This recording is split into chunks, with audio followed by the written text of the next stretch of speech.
Once again, good morning, students.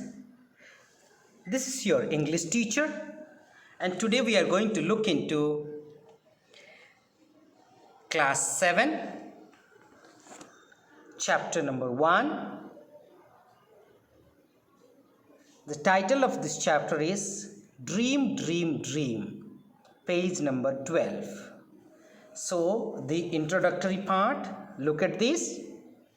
Our ex-president Dr. APJ Abdul Kalam had an accident out of which he came miraculously unhurt, and the same night had a dream which added a dimension to his superbly rich personality. Dr. Kalam has written about this occasion in his book Ignited Minds, in which he has addressed the children and youth of India.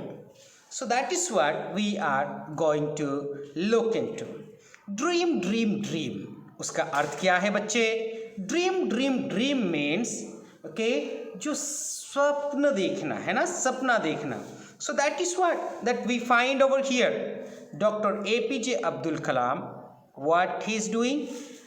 उनका जीवन में क्या हुआ था? एक बहुत बड़ी एक एक्सीडेंट हुई थी, लेकिन वो बड़े मुश्किल से मिराकुलसली, बहुत आश्चर्य तरीके से वहां से वो बच गए थे. और वो कैसे बचे, क्या हुआ, उस बुक में वो लिखते हैं. कौन सी बुक में? इग्नाइटेड माइंड्स करके जो बुक है उन्होंने लिखा है, उस बुक में वो लिखते हैं. Come, let us go through this chapter and try to understand what are the things Dr. Kalam is going to write. Who is Dr. Kalam? Dr. APJ Kalam was ex-president. हमारा पूर्व राष्ट्रपति थे और बहुत बड़े एक साइंटिस्ट थे. उनके जीवनी के बारे में, उनका जीवन में कौन कौन सी ऐसी घटना हुई है, वो इग्नाइटेड माइंड्स में वो लिखते हैं. उनके जीवन में बच्चों के प्रति बहुत प्यार था, सद्भावना थी, है ना. बहुत ही ज़्यादा बच्चों को प्यार करते थे वो. आइए उनकी लिखी हुई कुछ बातों को आज हम लोग पढ़ करके समझने के लिए कोशिश करते हैं. मैं फर्स्ट पैराग्राफ पढ़ता हूँ. Read and rejoice. It happened on 30th September 2001 when his helicopter crashed moments before landing in Bokaro. Bokaro कहाँ पर है ना? झारखंड पर एक शहर है, उसको स्टील सिटी भी कहा जाता है. स्टील है ना, स्टील मतलब लोहे, जहाँ पर छड़ और लोहे की आइटम्स वगैरह बनते हैं, है ना. तो वो शहर में वो जा रहे थे, जब उतर रहे थे, ज़्यादा दूर भी नहीं था, वो हेलीकॉप्टर पास में ही थी. उसी वक्त क्या हुआ है ना, उनका हेलीकॉप्टर के क्रैश हो गया, एक्सीडेंट हो गया. और क्या हुआ है वो मरते मरते वहाँ से वो बचे थे. वो कौन सा दिन था? 30 सितंबर 2001.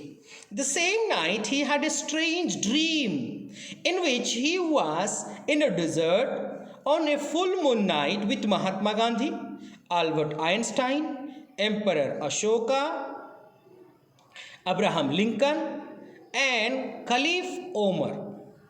वो उसी रात को, चांदनी की रात थी, वो एक सपना देख रहे हैं. वो सपने में कौन कौन आए हैं, कौन कौन दिखाई दिए? Mahatma Gandhi, Albert Einstein, emperor Ashoka, Abraham Lincoln और खलीफ ओमर. ऐसे बड़े बड़े लोगों को उन्होंने सपने में देखा. वो क्या कर रहे थे, आइए देखते हैं. All were standing in a circle, engaged in conversation. वो लोग क्या है ना, एक सर्कल बना करके, एक गोलाई बना करके खड़े हुए हैं और एक दूसरे के साथ बातें करने में व्यस्त हैं. कन्वर्सेशन मतलब बातचीत करना, एंगेज मतलब व्यस्त रहना. लिख लीजिए कन्वर्सेशन, एंगेज्ड, दो शब्द मैंने बता दिया. They talked about violence among people and living peacefully together. वो लोग कौन कौन सी बातों के ऊपर चर्चा कर रहे थे? वायोलेंस। वायोलेंस मतलब क्या है? ना लड़ाई दंगा, है ना, उसके ऊपर वो लोग चर्चा कर रहे थे। किसके बीच में? लोगों के बीच में। एंड लिविंग पीसफुली टुगेदर, और पीसफुली मतलब शांतिपूर्वक रहने के विषय में वो लोग चर्चा कर रहे थे। Dr. Kalam describes the experience. Thus, next morning I kept sitting for some time, drinking my tea and pondering about the strange dream.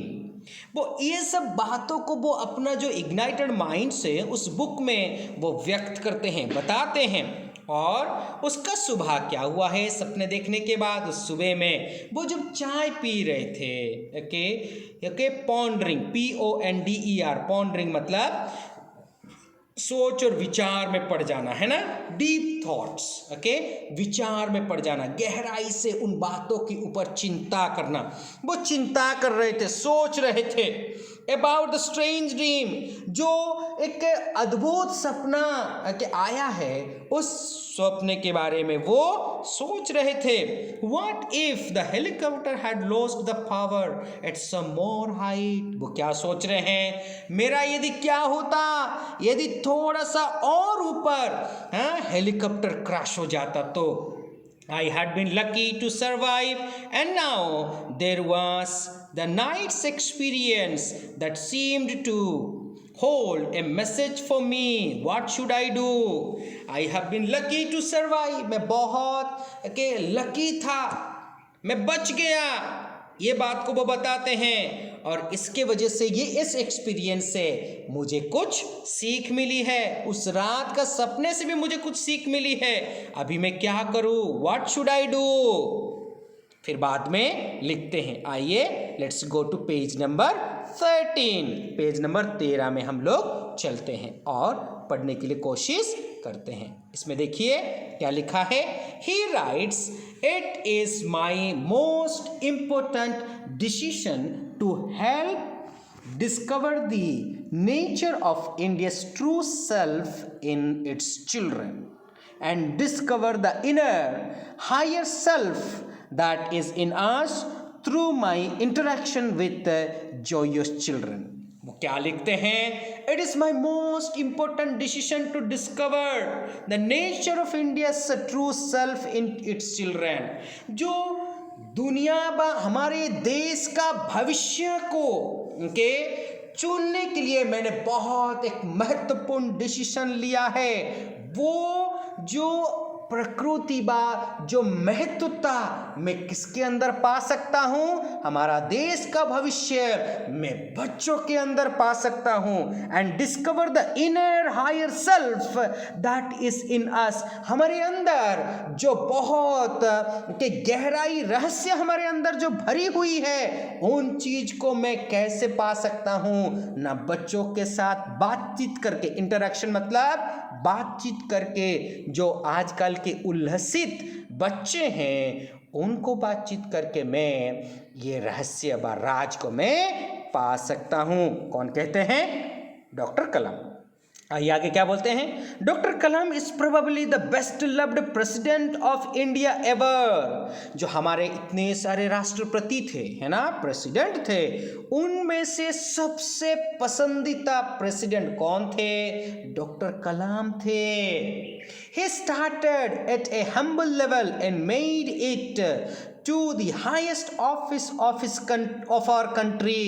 उनका जीवन का जो शुरुआत है, बहुत ही साधारण तरीके से अपना जीवन को शुरू किया। वो कोई अमीर परिवार में पैदा नहीं हुए थे, लेकिन उनका हार्ड वर्क, उनका जो बहुत मेहनत, और ये सब कुछ ही आज के क्या है ना, देश के, हमारे देश के सबसे उच्च पद जो कार्यालय उनको समर्पण किया गया था। He firmly believes in greatness of India, हमारे भारत का महानता के ऊपर वो शक्त रीति से विश्वास रखते हैं। His vision of India as a world power by 2020 AD is known to all. उनका एक दर्शन था, विजन। विजन मतलब क्या है? दर्शन। वो दर्शन क्या देखते थे ना? ये 2020 है आज, ये हमारा ओके 2020 है। ये दिन को वो देखते थे, आज वो गुजर गए हैं, लेकिन उनका एक सपना था, हमारे भारत को दुनिया का सबसे शक्तिशाली राष्ट्र बनाने का एक सोच और सपना वो देखे थे। He believes that it is possible to rise by technologically advancement। हम लोग कैसे हमारा देश को के आगे ले जा सकते हैं ना? ये जो टेक्नोलॉजी है, कंप्यूटर साइंस, ये सब जो है आजकल का जो मॉडर्न टेक्नोलॉजी को इस्तेमाल करके हमारा देश को एक विकसित देश के रूप में हम देख सकते हैं, ले जा सकते हैं। Children and youth of the country are crucial to the realization of this vision। हमारे देश के भविष्य का ये दर्शन को पूरा करने के लिए किस किस का बहुत इम्पोर्टेंस और ज़रूरत है ना? बच्चों और जवानों का बहुत ज़रूरत है और योगदान की ज़रूरत है इस दर्शन को साकार करने के लिए। Dr. Kalam's book Ignited Minds has been written to inspire the children of India। Doctor Kalam ने जो किताब लिखे हैं Ignited Minds, तो उस किताब में वो क्या करते हैं ना? लिखते हैं to inspire the children of India, एक हमारे भारत के बच्चों को प्रेरणा देने के लिए। इंस्पायर मतलब क्या है? प्रेरणा देना। His own childhood was tough and full of struggle। अपना बचपन कैसा था? बहुत ही कठिन था, बहुत ही कठिन था और कष्ट भरा था। स्ट्रगलिंग जीवन था, खाने के लिए, पहनने के लिए, है ना, और चल फिर करने के लिए भी बहुत कठिनाइयों का परेशानी, पढ़ाई लिखाई करने के लिए भी बहुत कठिनाइयों का परेशानी उनको करना पड़ा था। उनका जीवन आसान नहीं था। क्या लिखते हैं? और he recalls from the island of Rameswaram what a journey it had been। Looking back it all seems quite incredible। वो कहाँ पर ना? तमिलनाडु में रामेश्वरम करके एक छोटा सा आइलैंड है। आइलैंड मतलब क्या है? द्वीप है, चारों ओर पानी होता है, बीच में एक धरती का, छोटी सी धरती का टुकड़ा होता है, उसको आइलैंड कहा जाता है। What a journey it has been। ये जर्नी कितना क्या था ना? भयानक था, अद्भुत था। Looking back it all seems quite incredible। incredible मतलब अविश्वसनीय, विश्वास नहीं कर सकते अपना जो यात्रा को देख करके, अपना जीवन की यात्रा को देख करके अभी वो विश्वास नहीं कर पाते हैं। क्यों? क्योंकि उनका बचपन बहुत कठिन और कष्टदायक था। आज वो भारत के क्या है ना? प्रेसिडेंट के रूप में चुने हुए हैं। उस बात को वो जब सोचते हैं, देखते हैं, तो वो यही सोच रखते हैं, अरे मेरा जीवन कितना कष्ट और दुखदायक था। फिर भी वो अपना क्या है ना? कष्ट और तकलीफ को ना देख करके बहुत कठिन परिश्रम किया और एक बहुत बड़ा साइंटिस्ट, और उसके साथ साथ क्या बन गए थे वो ना? वो हमारे भारत के प्रेसिडेंट बन गए थे। क्या लिखते हैं? What was it that made it possible? Hard work, ambition। वो क्या लिखते हैं? ये सब कैसे संभव हुआ? कठिन परिश्रम, ambition मतलब बहुत बड़ी आकांक्षा, इच्छा, है ना? तो ये क्या मेरा कठिन परिश्रम की वजह से मैंने बहुत बड़ी एक दर्शन देखा था, मेरे जीवन में उस चीज को पाने का एक आकांक्षा रखा था, इसीलिए doctor Kalam seeks to fire the children's mind with enthusiasm। क्या करना चाहते हैं ना? डॉक्टर कलाम बच्चों को उनका मन में एक प्रतिभा, एक उज्जवल जलाना चाहते हैं। कैसे ना उनका मन को उल्लसित करना चाहते हैं। एंथुसियाज्म मतलब हैप्पीनेस, एंथुसियाज्म मतलब हैप्पीनेस, उल्लसित करना, प्रफुल्लित करना चाहते हैं। He feels that others too can be achievers like him if they believe in their own abilities and importance। वो क्या लिखते हैं, वो लोग भी के ऐसे के चीज़ों का ऐसे अपना मान सम्मान और उसके साथ साथ ऐसे पद का हासिल कर सकते हैं, ऐसे काम की के मुमकिन हो सकता है, ऐसे काम को हासिल कर सकते हैं। कैसे, यदि वो अपने आप पर के आत्मविश्वास रखते हैं, अपने कर्मों पर विश्वास रखते हैं, अपने जीवन का महत्व के ऊपर वो विश्वास रखते हैं और अपने हार्ड वर्क पर वो लोग विश्वास रखते हैं, तो वो भी क्या हो जाएंगे, वे लोग भी डॉक्टर कलाम के जैसा एक महान विद्वान और एक महान इंसान बन सकते हैं। यही बात को वो बच्चों के मन में वो डालना चाहते हैं। क्या बच्चे, क्या आप भी ऐसे हार्डवर्क कठिन परिश्रम करना चाहते हैं क्या? अपने जीवन में आत्मनिर्भर एक आत्मविश्वास रखना चाहते हैं क्या? आप भी ऐसे रखेंगे तो डॉक्टर कलाम के जैसा एक बहुत महान किस्म का व्यक्ति आप बन सकते हैं। हर कोई कलाम नहीं बन सकता, लेकिन कोई ना कोई अच्छा काम, अच्छे कर्मों पर हम लोग दाखिल हो सकते हैं। क्या बच्चे, आप लोगों को ये चैप्टर समझ में आ गया? बाकी का चैप्टर व बाकी का जो बचा हुआ अध्याय को हम लोग कल को डिस्कस करेंगे। आज के लिए thank you. Go and read the chapter. जो हार्ड वर्ड्स वगैरह मैंने एक्सप्लेन किया है उस वर्ड मीनिंग को आप ज़रूर याद करना, नहीं तो आपको ये चैप्टर ना आने वाला समय में इंग्लिश में आपको समझ में नहीं आएगा। इसीलिए याद करिए, अच्छे से पढ़िए, इस अध्याय को पढ़ करके आना कल को और हम लोग बाकी का अध्याय को डिस्कस करेंगे। Thank you so much. Stay blessed. God bless you.